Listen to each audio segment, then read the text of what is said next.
తెలంగాణ రైతాంగానికి నమస్కారము. తెలంగాణ రాష్ట్ర ప్రభుత్వం అత్యంత ప్రతిష్టాత్మకంగా ప్రారంభించినటువంటి రైతు రుణమాఫీ కథ ముగిసినట్టేనా? మరి తెలంగాణలో రుణమాఫీ కథ ముగిసినట్టే అని చెప్పేసి స్వయంగా తెలంగాణ ముఖ్యమంత్రి సీఎం రేవంత్ రెడ్డి గారు చెప్పడం జరిగింది. మరి కింది స్థాయిలోనైతే చాలామంది అన్నదాతలు మాకు ఇంకా రుణమాఫీ అనేటువంటిది జరగలేదు, అన్ని విధాల అర్హతలు ఉన్నాయన్న, రుణమాఫీ అనేటువంటిది కాలేదని చెప్పేసి కింది స్థాయిలో మరి అన్నదాతలు చెప్తున్నారు. మరి రాష్ట్ర ప్రభుత్వం ఏమో అయిపోయిందని చెప్తుంది.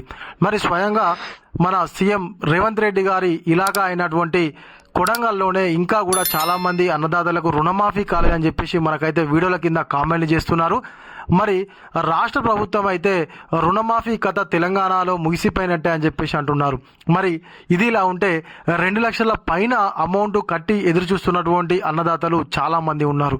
కొంతమంది అయితే గిరిగిరికి తీసుకొచ్చి కూడా మరి రుణమాఫీ జరిగితే మళ్ళీ తీసుకొచ్చి ఇవ్వచ్చు అని చెప్పి చాలామంది అన్నదాతలు అప్పు చేసిరు, గిరిగిరి తీసుకొచ్చారు.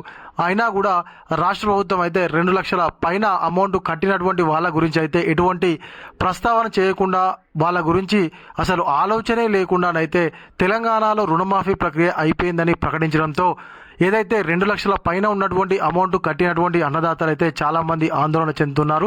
ఇప్పటికి కూడా రాష్ట్ర ప్రభుత్వం అయితే తప్పకుండా రుణమాఫీ పూర్తి స్థాయిలో చేసేదాకానైతే వదిలిపెట్టే ప్రసక్తి అయితే లేదు.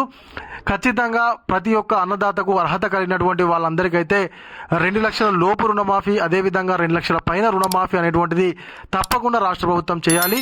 అదేవిధంగా రైతు భరోసా కూడా చాలామంది అన్నదాతలకు అయితే పర్లేదు, ఇంకా కూడా 3 ఎకరాల వరకే స్టాప్ అయిపోయింది. మరి ఆ పైన ఇంకా ఎప్పుడు వేస్తుందో అని చెప్పేసి ఎదురు చూస్తున్నారు. ఇప్పటికే ఆల్రెడీ యాసంగి పంటలు కూడా కోతకు వచ్చేసినాయి, కోస్తున్నారు కొన్ని చోట్ల.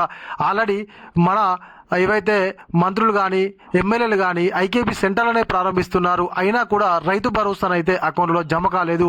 అన్నదాతలు అయితే ఇటు రైతు భరోసా రాక, అటు రుణమాఫీ కాక చాలా ఇబ్బందులు పడుతున్నారు.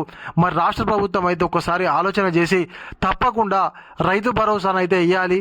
అదేవిధంగా మరి 2 లక్షల వరకు ఏదైతే రుణాలు అన్ని విధాల అర్హత ఉన్నా కూడా కానటువంటి అన్నదాతలను గుర్తించి తప్పకుండా చేయాలి. ఇంకొకటి ఏంటంటే నేను 4వ విడత రుణమాఫీ కేవలం పత్రాలు ఏదైతే పేపర్ల వరకే పరిమితమైంది.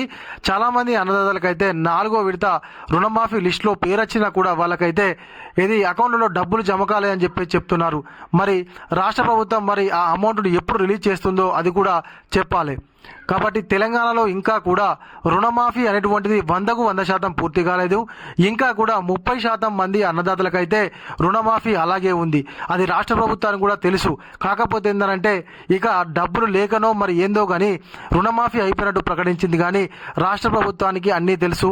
తప్పకుండా 2 లక్షల వరకు, అదేవిధంగా 2 లక్షల పైన ఉన్నటువంటి రుణమాఫీ రాష్ట్ర ప్రభుత్వం చేస్తుంది, చెయ్యాలి. చేసే వరకు కూడా మనం అందరం పోరాడదాము. రైతు ఏడ్చినా రాజ్యం ఉండదు, ఎద్దు ఏడ్చినా వ్యవసాయం ఉండదు. ఇది రాష్ట్ర ప్రభుత్వం తప్పకుండా గుర్తుపెట్టుకొని అన్నదాతలకు విడుదల వారిగానైనా కూడా రుణమాఫీ అనేటువంటిది 100కు 100% పూర్తి చేయాలని చెప్పేసి అన్నదాతలు కోరుకుంటున్నారు. అదేవిధంగా అన్నదాతల పక్షాన ప్రతి ఒక్కరు కూడా రాష్ట్ర ప్రభుత్వాన్ని అయితే అడుగుతున్నారు. ఇది ఇలాంటి మన వీడియో. ఈ వీడియో మీకు నచ్చినట్లయితే ఖచ్చితంగా ఒక లైక్ చేయండి. మనం రుణమాఫీ జరిగేంత వరకు కూడా పోరాడదాం. ఖచ్చితంగా మీరు అందరూ సపోర్ట్ చేస్తారని చెప్పేసి నేనైతే అనుకుంటున్నాను. ఇంకా ఎవరైనా కొత్తగా మన వీడియోస్ చూస్తున్నట్లయితే సబ్స్క్రైబ్ చేసుకోకపోతే వెంటనే సబ్స్క్రైబ్ చేసుకొని పక్కనటువంటి గంట సింబల్ నొక్కండి. Thank you.